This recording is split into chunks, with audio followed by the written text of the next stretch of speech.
नमस्कार दोस्तों।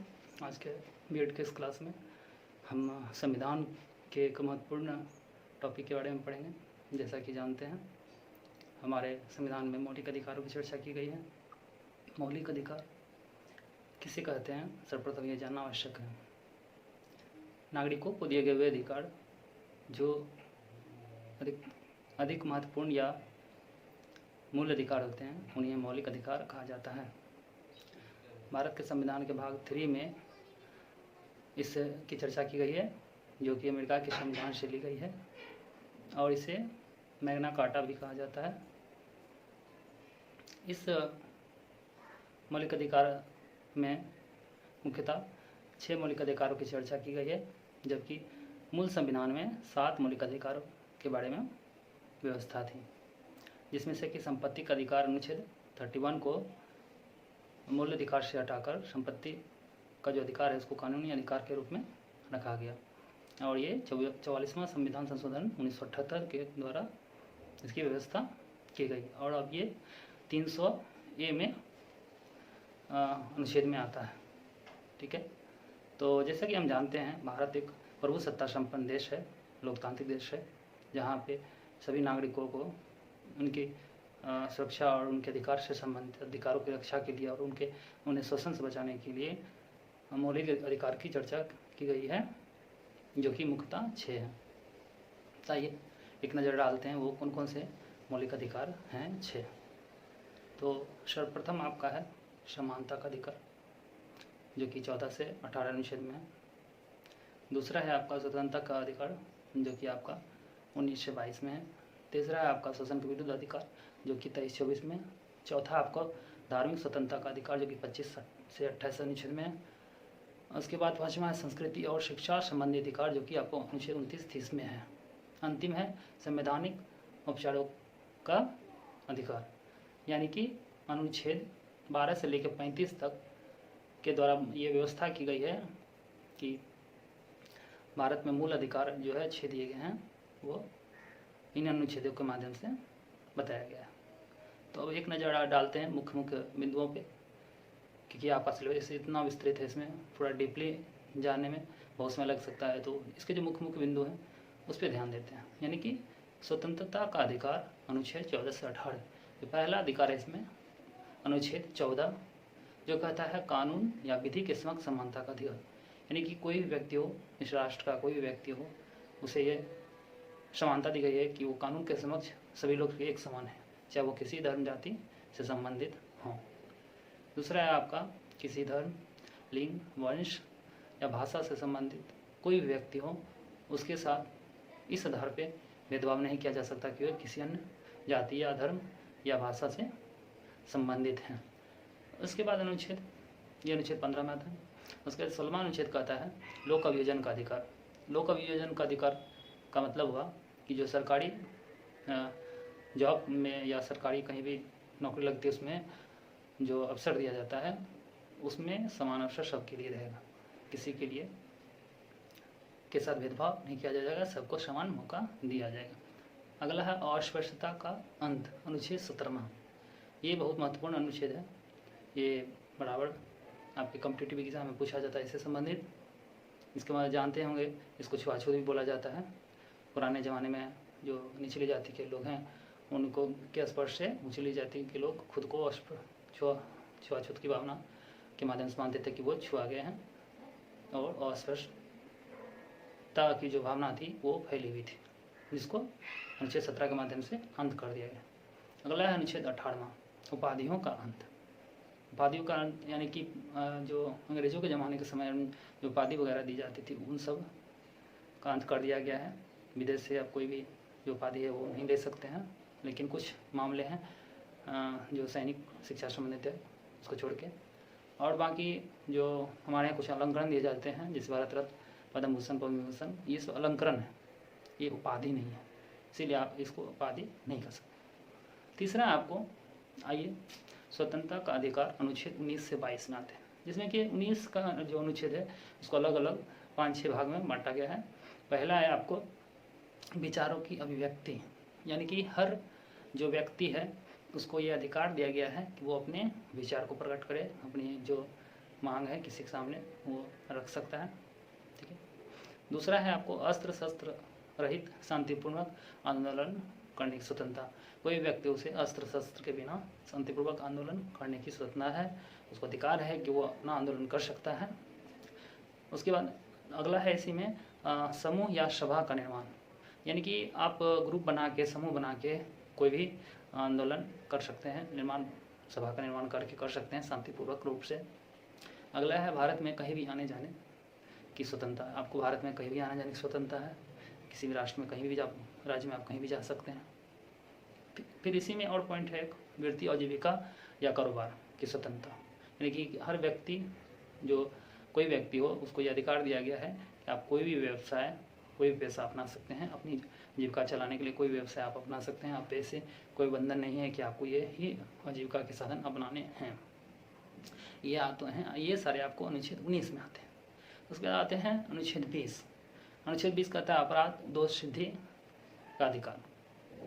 जो उसमें होता है जब किसी भी अपराध लगाया जाता है कि वो अपराधी है तो उसको कुछ अधिकार दिए जाते हैं जिससे उसकी जो स्वतंत्रता है उसको संरक्षण हो सके।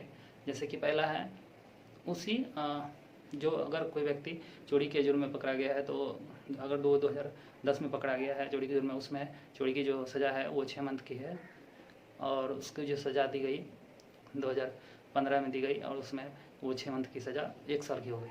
तो उसमें जब उसने चोरी किया जब 6 महीने की सज़ा थी तो उसे 6 महीने की सज़ा ही दी जाएगी, ना कि वो जो बढ़ी हुई सज़ा 1 साल की वो दी जाएगी। जिस समय उसने अपराध किया उसी समय के जो उसकी सज़ा है उसके अनुसार उसका सज़ा दिया जाएगा।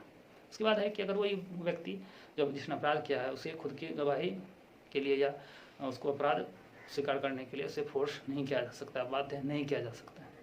कोई भी और कोई अगला है कोई भी व्यक्ति हो वो कोई भी अपराध करता है तो उसको एक ही बार सज़ा दी जा सकती है, एक अपराध के लिए उसे बार-बार सज़ा नहीं दी जा सकती। फिर नेक्स्ट है 21वां अनुच्छेद व्यक्तिगत स्वतंत्रता का जो संरक्षण है उसका अधिकार दिया गया है। हर व्यक्ति का व्यक्तिगत स्वतंत्रता है जिसमें पिछले कुछ फैसले के माध्यम से बताया गया कि निजता का अधिकार भी स्वतंत्रता के अधिकार के अंतर्गत आता है। हर व्यक्ति का निजता का अधिकार है, उसके अपनी निजता को सुरक्षित रखने का अधिकार है। और 21A में 46वें संविधान संशोधन 2002 के द्वारा ये व्यवस्था भी की गई है कि 6 से 14 वर्ष के जो जितने भी बच्चे होते हैं उन्हें निःशुल्क और अनिवार्य शिक्षा की व्यवस्था की जाए ताकि भारतवर्ष में कोई भी बच्चा अनपढ़ ना रह सके। अब है 22वां अनुच्छेद है बंदीकरण की प्रतिचरण के संबंधी अधिकार। इसमें कहा जाता है कि अगर किसी व्यक्ति को किसी दोष सिद्धि के लिए अगर पुलिस पकड़ती है आती है पकड़ने के लिए तो सबसे पहले उसे बताना पड़ेगा कुछ कि आपको किस कारणवश उसे गिरफ्तार किया जा रहा है, पहला। दूसरा है उसको 24 घंटे के अंदर मजिस्ट्रेट के सामने उपस्थित करना पड़ेगा, यानी कि 24 घंटे में जो यात्रा का जो आने जाने का समय है उसे छोड़कर। उसके बाद है उसे अधिकार दिया गया है कि वो अपने मनपसंद का जो वकील है उसे रख सकता है, अपनी पैरवी के लिए उसको रख सकता है। ये थे आपको अनुच्छेद 22 के अंतर्गत है। उसके बाद अगला आते हैं आपको चौथा है आपको शोषण के विरुद्ध अधिकार, जिसमें से अनुच्छेद 23-24 है। 23 में कहता है बलात्सर्म या फिर मनुष्य की तस्करी या बेगारी के विरुद्ध अधिकार, यानी कि किसी भी व्यक्ति का मनुष्य का तस्करी आप नहीं कर सकते हैं, उस पर बैन लगाया गया है। और किसी व्यक्ति से बेगारी आप नहीं करवा सकते, यानी बिना जो पारिश्रमिक है उसके आप उससे काम नहीं करवा सकते। 24वां अनुच्छेद कहता है आपका जैसे कोई भी बच्चा हो 14 वर्ष कम का बच्चा हो उसे आप जबरन किसी भी कारखाने में या खानों में या फिर कोई खतरनाक कार्य में आप उसे नहीं लगा सकते हैं, उसे जबरन कार्य कोई भी कार्य आप नहीं करा सकते। ये आपको 23-24 में कह रहा है। चौथा है आपको धार्मिक स्वतंत्रता, यानी कि अनुच्छेद 25 से 28, जिसमें कि 25वां अनुच्छेद करता है अंतःकरण की स्वतंत्रता, यानी कि किसी धर्म को मानने आचरण करने या फिर उसके प्रचार प्रसार की स्वतंत्रता दी गई है। कोई व्यक्ति अपने धर्म के प्रचार प्रसार को कर सकता है, उसका आचरण कर सकता है, अनुसरण कर सकता है, ये उसको अनुच्छेद 25 में दी गई है। 26 में कहता है धार्मिक मामलों का प्रबंध करने, यानी कि कोई भी धर्म से संबंधित उसको मान रहा है तो उसे प्रबंध करने की आज़ादी दी गई है। वो उस धर्म से संबंधित कोई भी कार्य को प्रबंध करने की आज़ादी उसको दी गई है, यह अनुच्छेद 26 का है। 27 कहता है धार्मिक व्यय के लिए जो निश्चित जो धन होता है उस पर कर अदायगी में रियायत दी जाती है। यानी कि आप अगर कोई धर्म से संबंधित कार्य में अपने पैसे लगाते हैं तो उसमें आपको कर में छूट दी जाएगी। यानी कि आपको अपने धर्म कार्य में जो है पैसे में, टैक्स में रियायत आपको मिलेगी। नेक्स्ट है आपको 28वां अनुच्छेद का है शिक्षण संस्थाओं के में धार्मिक शिक्षा प्राप्त करने के लिए जो होता है उसमें जो राज्य के या केंद्र के द्वारा जो वित्तीय सहायता दी जाती है वैसे संस्थान में वो व्यवस्थित किसी से आप कोई भी धर्म की शिक्षा आप उसे नहीं दे सकते हैं। वैसे नहीं है कि आपको फोर्स कर सकते हैं कि आपको धर्म से शिक्षा लेनी है, ये आपको 28वां अनुच्छेद कहता है। आगे आपको संस्कृति और शिक्षा संबंधी अधिकार जो कि अनुच्छेद 29 में आता है, उसमें कहा है कि जो अल्पसंख्यक हैं उनको अधिकार है कि वो अपनी लिपि, अपनी भाषा या अपनी संस्कृति को संरक्षण और विकास के लिए कार्य कर सके और उसको अपनी विरासत को संभाल सके और उस पर कोई भी बाह्य संस्कृति थोपने की कोशिश ना की जा सके जिससे उसकी मूलभूत जो संस्कृति है उसका ह्रास हो सके।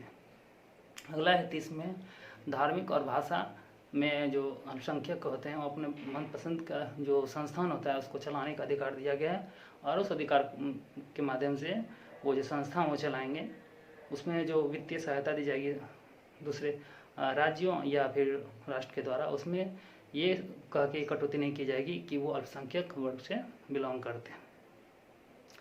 लास्ट में छठा में आपको संवैधानिक उपचारों का अधिकार।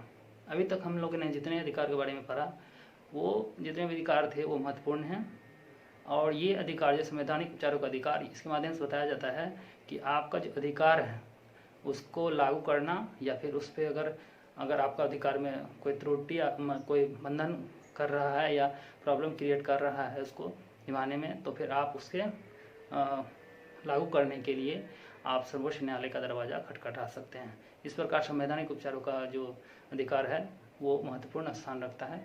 यहाँ तक कि B.R. अम्बेडकर ने भी इसे संविधान की आत्मा या हृदय कहा था।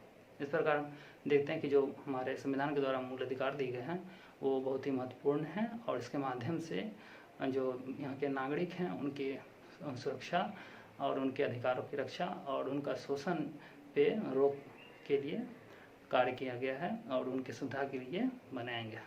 धन्यवाद।